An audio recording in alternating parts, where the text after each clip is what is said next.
Insurance advisers, क्या आप अपनी इनकम और सेल्स ग्रोथ को 10x करना चाहते हैं? यदि हाँ, तो ये वीडियो आपके लिए है। अक्सर इंश्योरेंस एडवाइजर्स के सामने तीन बड़ी समस्याएं होती है।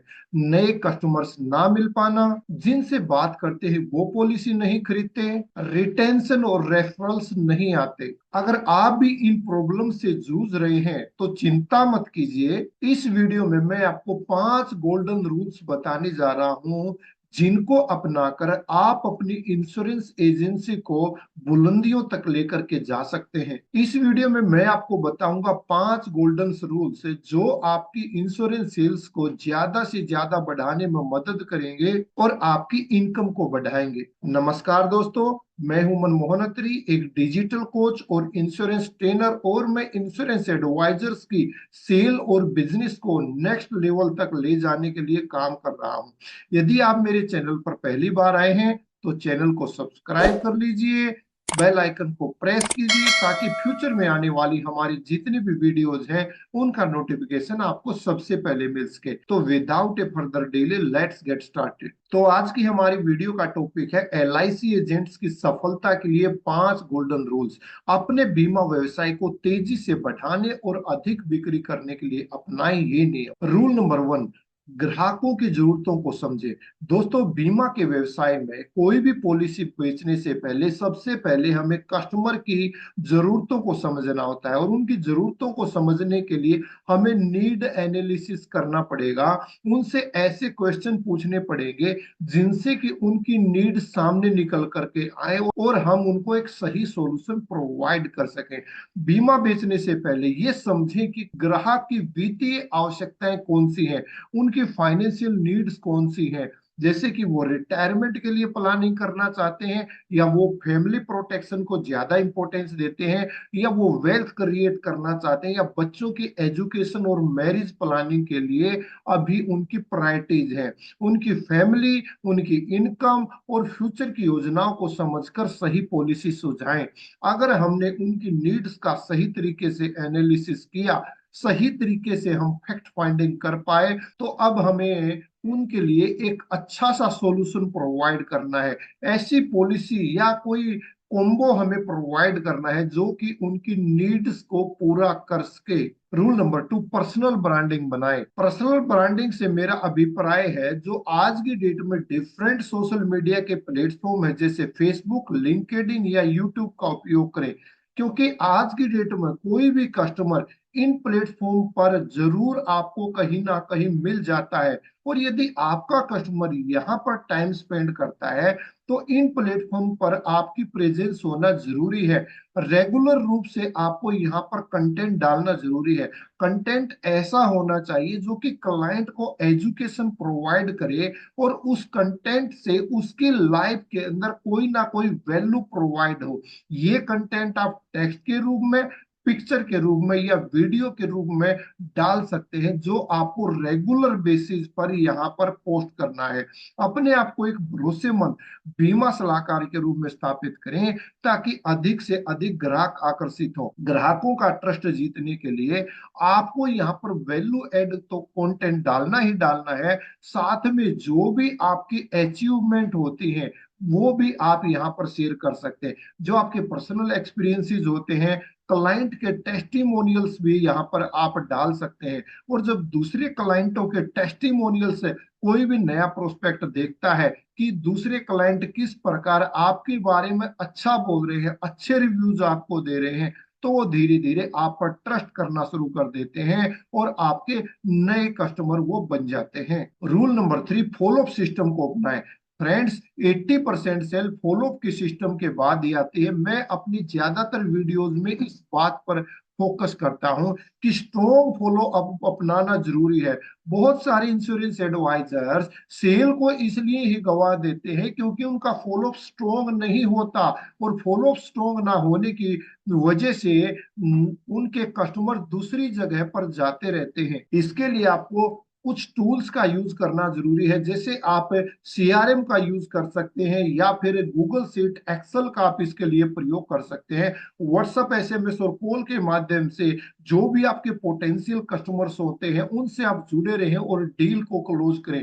वीक में एक या दो बार कुछ उनको फॉलो अप के लिए आप मैसेज डालते रहें, उनको एजुकेशनल कंटेंट आप भेजते रहें। आपको डेली रूटीन में फॉलो अप नहीं करना है, नहीं तो कस्टमर फ्रस्ट्रेट होकर के आपको ब्लॉक कर सकते हैं।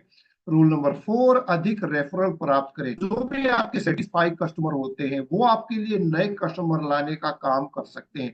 जो भी आपके एग्जिस्टिंग कस्टमर हैं उनसे आप कोई सर्वे फॉर्म भरवाना शुरू कीजिए, जिसमें शुरू में आपकी सर्विसेज के बारे में लिखा हो कि वो आपकी कौन कौन सी सर्विस से सेटिस्फाई हैं, और लास्ट में वहां पर एक कॉलम बना हो जिसमें एक या दो रेफरेंस आप हर क्लाइंट से मांग सकते हैं। तो जो भी आपके सेटिस्फाई कस्टमर होते हैं वे दूसरे कस्टमर्स को आपको रेफर करने में हिचकिचाहट महसूस नहीं करते। दोस्तों, एक चीज और समझ लीजिए कि एक अननोन या कोल्ड प्रोस्पेक्ट को पॉलिसी प्रेजेंट करना, बेच पाना मुश्किल होता है कंपेरेटिवली एक ऐसे प्रोस्पेक्ट से जो किसी ना किसी आपके एग्जिस्टिंग कस्टमर द्वारा रेफरेंस आपको दिया गया है। बेहतर सेवा प्रदान करें और अपने ग्राहकों से रेफरल मांगना ना भूलें।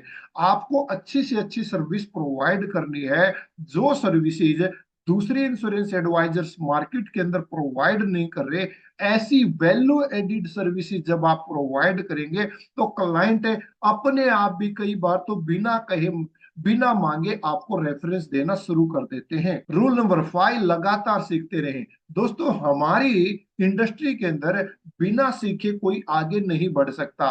ट्रेनिंग हमारी इंडस्ट्री के अंदर गाड़ी में तेल की तरह से काम करती है। जिस प्रकार जब तक हम गाड़ी के अंदर फ्यूल नहीं डालेंगे तब तक वो आगे नहीं बढ़ सकती, ठीक उसी प्रकार से यदि आप बिना सीखे इस इंडस्ट्री के अंदर काम करेंगे तो कुछ टाइम के बाद आपके प्रोस्पेक्ट की लिस्ट बंद हो जाएगी और आप डीमोटिवेटेड भी हो जाएंगे। क्लाइंट बहुत सारे क्वेश्चन पूछता है, उन क्वेश्चन का आप आंसर नहीं दे पाएंगे और ऑब्जेक्शन हैंडल को सही रूप से ना हैंडल करने की वजह से आपकी सेल छूटना शुरू हो जाएंगी। तो आपको नई सेल टेक्निक्स के बारे में, डिजिटल मार्केटिंग स्ट्रेटजीज के बारे में, फाइनेंशियल प्लानिंग्स के बारे में सीखना है। नई नई सेल टेक्निक्स के बारे में बहुत सारी ऐसी सेल टेक्निक होती हैं, छोटे छोटे ऐसे डायलॉग जो आप सीखते हैं। जब क्लाइंट के सामने आप वो डायलॉग बोलते हैं तो क्लाइंट उन डायलॉग को सुन करके इतना इंप्रेस हो जाता है कि वो आपको पॉलिसी दे देता है।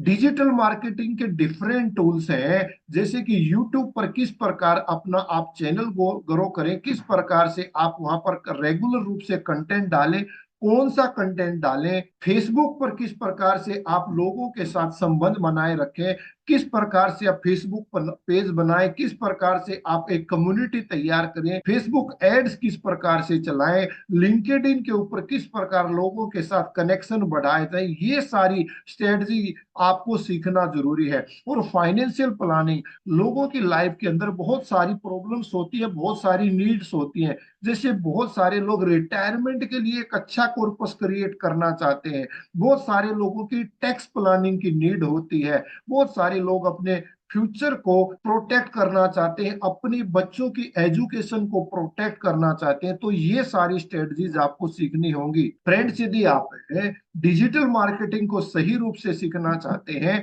तो इसके लिए हम एक फ्री वेबिनार कर रहे हैं। ये वेबिनार 90 मिनट तक चलने वाला है, जिसके अंदर हम आपको सिखाएंगे कि किस प्रकार से आप मात्र 30 डेज के अंदर अपने ऑफलाइन बिजनेस को ऑनलाइन लेकर के जा सकते हैं। एक ऐसा डिजिटल इकोसिस्टम हम आपका क्रिएट कराते हैं कि अगर कोई भी प्रोस्पेक्ट है सोशल मीडिया के किसी भी प्लेटफॉर्म पर जाकर के नई पॉलिसी के बारे में या और किसी जानकारी के को खोजना चाहता है तो टॉप में आपकी प्रेजेंस उसको मिल जाती है। तो उस वेबिनार का लिंक मैंने डिस्क्रिप्शन के अंदर प्रोवाइड किया है, उस लिंक से आप हमारे वेबिनार के लिए रजिस्टर कर सकते हैं। यदि आप मेरे व्हाट्सएप ग्रुप को ज्वाइन करना चाहते हैं तो उसका लिंक भी मैंने डिस्क्रिप्शन के अंदर दे दिया है। आप मेरी फेसबुक कम्युनिटी को ज्वाइन कर सकते हैं। इस वीडियो के अंदर कौन सा रूल, कौन सी स्ट्रेटजी आपको सबसे बढ़िया लगी, कमेंट सेक्शन के अंदर जरूर बताइए।